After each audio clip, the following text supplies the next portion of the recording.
Neuroplasticity ಅಂತ ಹೇಳ್ತಾರೆ.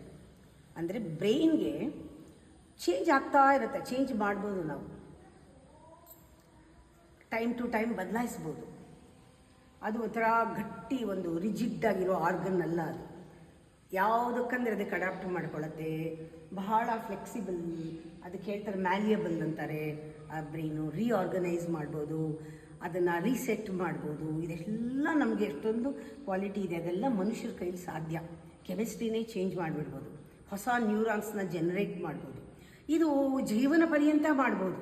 ಇದು ಚಿಕ್ಕ ಮಕ್ಕಳೇ ಆಗಬೇಕು ಅಂತಿಲ್ಲ, ವಯಸ್ಸಾದವರು ಮಾಡ್ಬೋದು. 1/3 ನಮ್ಮ ಜೆನೆಟಿಕ್ ಇದ್ದರೂ 2/3 ನಮ್ಮ ಇನ್ಫ್ಲೂಯೆನ್ಸಿಂದ ನಾವು ಅದನ್ನು ಕಂಟ್ರೋಲ್ ಮಾಡ್ಬೋದು. ನಾವೇ ಅದನ್ನು ಕರೆಕ್ಟಾಗಿ, ನಮಗೆ ಅಷ್ಟೊಂದು ಪವರ್ ಇದೆ, ನಮ್ಮ ಇಂಟೆಲಿಜೆನ್ಸ್ಗೆ ಅಷ್ಟೊಂದು ಪವರ್ ಇದೆ.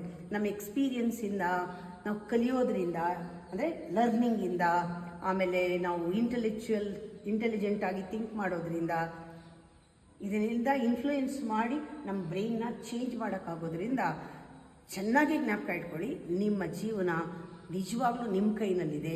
ನೀವು ಇಂಪ್ರೂವ್ ಮಾಡ್ಕೋಬೋದು, ಬೆಳಿಬಹುದು, ವಿಕಾಸ ಮಾಡ್ಕೊಳ್ಬೋದು. ನಿಮ್ಮ ಬ್ರೈನ್ ಯಾವಾಗ ಚೆನ್ನಾಗಿ ಆ್ಯಕ್ಟಿವ್ ಆಗಿ ಕೆಲಸ ಮಾಡುತ್ತೆ, ನಿಮ್ಮ ಲೈಫ್ ಸ್ಟೈಲು ಎಲ್ಲ, ಯೋಚನೆ ಶಕ್ತಿ, ಗ್ರಾಸ್ಪಿಂಗ್ ಎಲ್ಲ ಚೇಂಜ್ ಆಗುತ್ತೆ. ನಿಮ್ಮ ಕೈಲಿ ಮಾಡೋಕ್ಕಾಗತ್ತೆ, ಶೇಪ್ ಮಾಡೋಕ್ಕಾಗತ್ತೆ. ಇವತ್ತಿಂದ ಶುರು ಮಾಡಿ.